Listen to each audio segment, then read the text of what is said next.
నమస్తే ఫ్రెండ్స్. మనం కావాలనే బాధను కూడబెట్టుకుంటున్నామా? నిజమే. అవును. మనం కావాలనే బాధను కూడబెట్టుకుంటున్నాం. ఎందుకంటే శారీరక నొప్పి సహజమైనది, అనివార్యమైనది కూడా. శరీరపరంగా ఏదైనా నొప్పి ఉంటే అది సహజమైనది. దాన్ని మనం ఆపలేం. గాయాలు, వ్యాధులు లేదా సహజ కారణాల వల్ల శరీరానికి నొప్పి వస్తుంటుంది.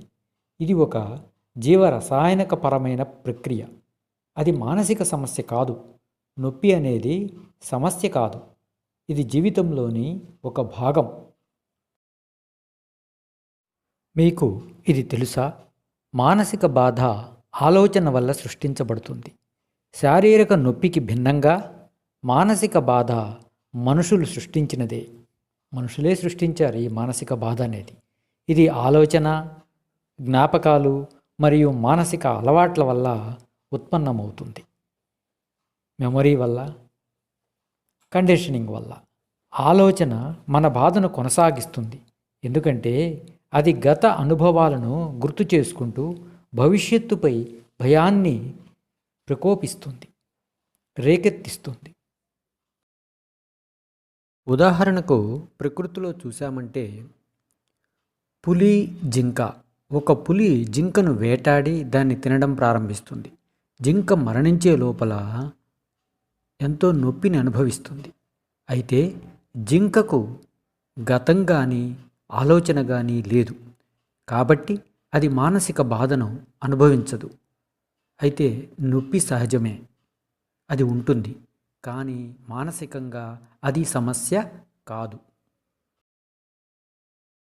మరో ఉదాహరణకు చీమలు, పురుగు. చీమలు 100కు పైగా వెళ్ళి ఒక పురుగును వేటాడి దాన్ని అనేకసార్లు కొడతాయి. అది మరణించే లోపల చాలా నొప్పిని అనుభవిస్తుంది ఆ పురుగు. కానీ పురుగుకు గతం లేదా ఆలోచన కానీ లేకపోవడం వల్ల మానసికంగా అది బాధపడదు. మానసికమైన బాధ ఉండదు. అయితే నొప్పి సహజంగా ఉంటుంది. కానీ ఇక్కడ మానసికంగా సమస్య లేదు. మానసికంగా ఒక సమస్య ఏర్పడదు.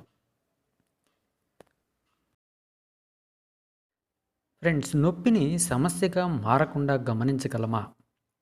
నొప్పిని అణిచివేయకుండా, ఆపివేయాలని ప్రయత్నం చేయకుండా గమనించాలి. ఆలోచన జోక్యం చేసుకోకుండా ఉన్నప్పుడు మాత్రం శారీరక నొప్పి మానసిక బాధగా మారదు. నొప్పిని మనం గమనించేటప్పుడు సహజంగా గమనించాలి. దాంతో తాదాత్మ్యం చెందకుండా గమనించాలి. అప్పుడు అది సులభంగా అర్థమవుతుంది.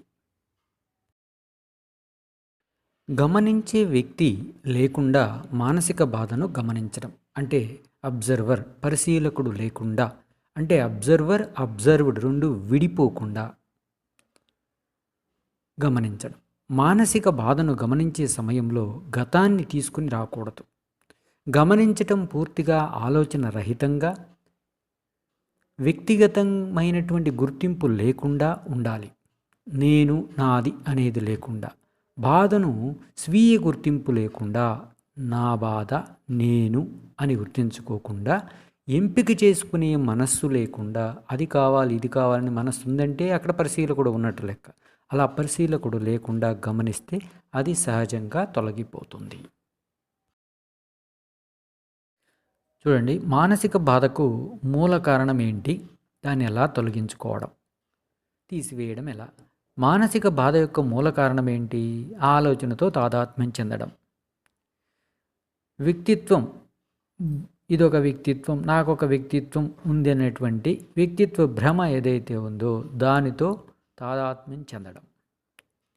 ఎప్పుడైతే మనం మానసిక బాధను గమనిస్తాం కదా, అలా గమనించేటప్పుడు గమనించే ఒక వ్యక్తి విడిగా ఉన్నాడు అనే భావన లేకుండా, పరిశీలకుడు లేకుండా గమనించినప్పుడు అది స్వయంగా తొలగిపోతుంది. మానసిక బాధ అనేది స్వయంగా కరిగిపోతుంది. ఎప్పుడైతే మనం పరిశీలిస్తున్నామో ఆ పరిశీలనలో వ్యక్తిత్వ భ్రమ ఏదైతే ఉందో కల్పించబడింది, ఇది కల్పించబడినదే నిజం కాదని అర్థమవుతుందో అప్పుడు ఎరుక ఏం చేస్తుంది? ఆ బాధ నుంచి మనల్ని విముక్తి చేస్తుంది. సహజంగా బాధ తొలగిపోయి ఎరుక కలుగుతుంది.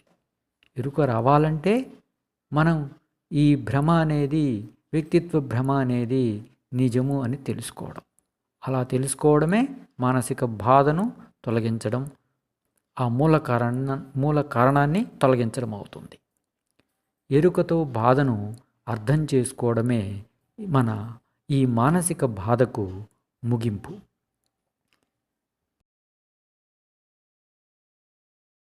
ఫ్రెండ్స్, ఈ కంటెంట్ మీకు నచ్చితే లైక్ చేయండి, షేర్ చేయండి, సబ్స్క్రైబ్ చేయండి. మరికొన్ని వీడియోస్ ఇంకా తయారు చేయడం జరుగుతుంది. అవి మీ దగ్గరికి వెంటనే వచ్చేస్తాయి. Thanks friends. Thank you. Bye bye.